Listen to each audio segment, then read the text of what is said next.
Bismillahirrahmanirrahim. Assalamualaikum warahmatullahi wabarakatuh. Perkenalkan, nama saya Fani Oktaviani Putri. Pada kesempatan kali ini saya akan menjelaskan dua tokoh seni rupa. Yang pertama, ada Abdullah Suryo Subroto, yaitu seorang pelukis pertama di Indonesia pada abad ke-20. Ia lahir pada tahun 1878. Awalnya ia kuliah dengan jurusan kedokteran di Batavia, tapi hanya saja ketika ia melanjutkan kuliahnya di Belanda, ia banting setir dengan mengambil jurusan melukis. Pecinta pemandangan alam ini memiliki aliran seni tersendiri yang namanya Mui Indi.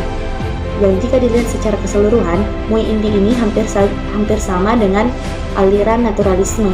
Salah satu lukisan yang paling terkenalnya yaitu Bamboo Woods. Tokoh yang kedua adalah Avandi Kusuma, yaitu seorang pelukis Cirebon yang lahir pada tahun 1907 dan wafat pada tahun 1990. Pelukis yang dikenal sangat rendah hati ini dan tidak diketahui aliran seni yang digelutinya, sebab ia hanya menumpahkan warna-warna cat secara acak di atas kanvas, lalu ia menyelesaikannya dengan jemarinya sendiri tanpa menggunakan kuas seperti para pelukis pada umumnya. Dunia menyebutnya sebagai maestro, tetapi ia hanya menyebut dirinya sebagai tukang lukis saja. Sampai ia wafat, ia telah melukis sebanyak 2000 lukisan lebih. Salah satu lukisan terkenalnya yaitu Perahu dan Matahari. Baik, saya akan melanjutkan pemaparan materi dari teman kelompok saya, dan saya mendapatkan materi yang pertama itu Bahril Sasmita Wijaya dan yang kedua itu Basuki Abdullah. Next, yang pertama Bahril Sasmita Wijaya merupakan seorang seniman yang lahir pada tahun 1921 dan wafat pada tahun 2007 silam, di mana Bahril Sasmita Wijaya ini pertama kali melukis pada tahun 1930 pada saat beliau berusia 9 tahun. Nah, di mana beliau pertama kali melukis di sebuah studio milik seorang pelukis Belgia yang tinggal di Bandung, yakni Jos Clemens, di mana Bahril Sasmita Wijaya ini menempuh pendidikan seninya di Paris pada tahun 1950, dan pada saat beliau kembali ke Indonesia, beliau membangun atau membuka sebuah sanggar Rangga Gempol di Dago, Bandung. Dan beliau sangat terkenal dengan sebuah lukisannya seperti lukisan Avandi, istri kembali menggambar pohon apel dan bobotan, dan masih banyak lagi lukisan yang lain. Next, materi berikutnya yaitu Basuki Abdullah. Nah, Basuki Abdullah merupakan seorang pelukis yang melukis di Istana Merdeka pada tahun 1974 dan merupakan seorang putra dari pelukis abad 20-an di Indonesia, yakni Abdullah Switobroto, di mana beliau ini lahir pada tahun 1921 dan wafat pada tahun 1993. Nah, beliau merupakan termasuk ke dalam jajaran maestro pelukis Indonesia dengan aliran realis, bahkan sangat terkenal dengan lukisannya dalam melukiskan sebuah wanita dengan wajah yang sangat cantik dan sempurna. Pada saat diadakan sebuah kompetisi di Belanda, beliau mengikutinya dan alhamdulillah beliau dapat mengalahkan 67 seorang pelukis berasal dari Eropa dan dapat mengharumkan nama baik Indonesia. Baik, mungkin sampai di sini pemaparan materi saya. Next, materi berikutnya akan dilanjutkan oleh rekan kelompok saya. Assalamualaikum warahmatullahi wabarakatuh. Perkenalkan, nama saya Ahmad Zaki Rahman. Saya akan melanjutkan penjelasan dari teman saya mengenai tokoh-tokoh seni rupa. Baiklah, tokoh seni rupa yang selanjutnya yaitu Desli Syamsuroh. Desli Syamsuroh adalah seorang tokoh seni rupa yang lahir di Medan pada tahun 1935. Ia dan keluarganya pindah ke Sumatera Barat pada masa perang revolusi hingga usianya menginjak SMA. Bakat melukis yang dimiliki oleh Desli Syamsuroh dimulai ketika umurnya 5 tahun. Pada saat itu ia telah menciptakan beberapa karya dan ia merupakan salah satu siswa terpandai dan berhasil mendapatkan nilai yang paling bagus ketika pelajaran seni di sekolahnya dulu. Pada usianya yang ke-17 tahun, ia mencoba untuk membuat beberapa karya berupa kisah-kisah perjuangan, salah satunya yaitu Heroisme Cut Mutia.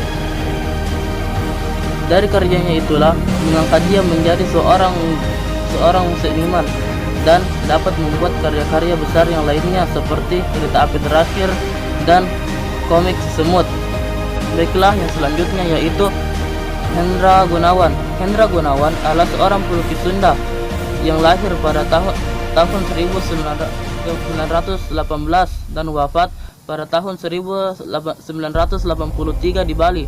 Awal mula karirnya sebagai seorang seniman dimulai ketika ia berteman dengan seniman-seniman yang lainnya seperti I. Afendi, Abdullah Suri Subroto, dan Basil. Tidak hanya melukis, Hendra Gunawan juga membangun sebuah sanggar seni yang bernama Sanggar Pusaka Sunda pada tahun 1940. Beberapa karya yang merupakan karya terbesar dari Hendra Gunawan yaitu lukisan jual beli di pasar, perempuan menjual ayam, sketsa, dan bisikan iblis. Sekian presentasi dari saya. Baik, Assalamualaikum warahmatullahi wabarakatuh. Saya akan menunjukkan presentasi dari rekan saya. Baik, saya akan mempresentasikan Hengantung. Memiliki nama lengkap Henry Armanus Joel Ngantung, terlahir tahun 1921 di Manado dan wafat tahun 1991. Bukan cuma seorang pelukis, namun juga seorang wakil gubernur periode 1960 sampai 1964 dan gubernur di Jakarta tahun 1964 sampai 1945. Ia mempelajari lukisan dari Khairul Anwar dan Ashar Sani. Perjalanan politiknya tidak berhasil. Misi mengubah Jakarta menjadi kota budaya pun gagal, sampai akhirnya lepas masa jabatan dan tinggal dalam kemiskinan dengan sejumlah penyakit seperti jantung dan glukosa. Saya akan melanjutkan tokoh yang kedua, ITTB Said, terlahir tahun 1934 dan merupakan salah satu pelukis di istana. Ia mendapatkan tugas khusus dari Presiden Soekarno untuk melukis wajah-wajah tamu kenegaraan yang datang ke Indonesia, dan totalnya melukis 300 wajah sampai usia ke-74 tahun. Ia masih melukis di istana. Pada masa pemerintahan Bung Karno, pelukis hanya berjumlah sekitar 20 orang saja dan membuat foto untuk dipajang di beberapa titik di istana. Baik, Assalamualaikum warahmatullahi wabarakatuh. Assalamualaikum warahmatullahi wabarakatuh. Perkenalkan, nama saya Ananda Pratiwi M. Saya akan melanjutkan pemaparan materi dari teman saya mengenai tokoh seni rupa yang ke-9, yaitu Popo Iskandar. Ia adalah seorang pelukis dan merupakan seorang dosen di IKIP Bandung. Ia lahir pada tahun 1926 dan wafat pada tahun 2000. Ia belajar seni rupa dari temannya Hendra Gunawan. Ia memiliki aliran sendiri dan sangat suka melukis kucing, sehingga ia dijuluki sebagai seorang pelukis kucing. Tak hanya kucing, ia juga melukis hewan-hewan lainnya hanya dengan menggunakan 3 warna. Contoh lukisannya antara lain bulan di atas bukit, bunga, cat, dan lain sebagainya. Dan tokoh yang terakhir adalah Joko Putih. Ia adalah seorang pelukis yang pernah menjadi tahanan pasca serangan G30 SPKI. Ia lahir di Grobogan pada tahun 1931. Ia pernah mengikuti pameran di Amerika Serikat pada tahun 1986 dan pada saat itu pula namanya populer di Indonesia. Banyak kolektor seni yang mengincar hasil lukisannya yang memang sangat ekspresif dan penuh dengan curah perasaannya setulus hati. Salah satu hasil lukisannya yang sangat terkenal adalah Go to Hell Crocodile. Karena saking digilainya dan saking langkanya hasil lukisan Joko Putih ini, salah satu hasil lukisannya pernah dijual dengan harga 1 miliar rupiah. Mungkin itulah pemaparan materi dari kelompok 3 mengenai beberapa tokoh seni rupa. Lebih dan kurangnya mohon dimaafkan. Wabillahi taufiq wal hidayah. Wassalamualaikum warahmatullahi wabarakatuh.